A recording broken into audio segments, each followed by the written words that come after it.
সর্বপ্রথম আমার মর্মাহত দুঃখিত আজকে ঢাকা মাইলস্টোন স্কুলে যে দুর্ঘটনা হয়েছে, আমাদের বাংলাদেশের অনেক সন্তান আজকে দুনিয়ার থেকে বিদায় হয়ে গেছেন। আমি তাদের রুহের মাগফিরাত কামনা করছি। আমরা ব্যথিত, মর্মাহত, দুঃখিত। আল্লাহ পাক রব্বুল আলামিন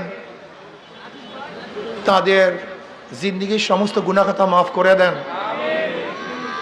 এবং যারা নিহত হয়েছে আল্লাহ পাক যেন তাদের পরিবার পরিজনকে, বাপ মাকে ধৈর্য ধারণ করার তৌফিক দান করেন। এবং আল্লাহর কাছে দোয়া করি এরকম বাংলাদেশে যেন কোনো দুর্ঘটনা না ঘটে, এই জন্য আল্লাহর কাছে দোয়া করতেছি।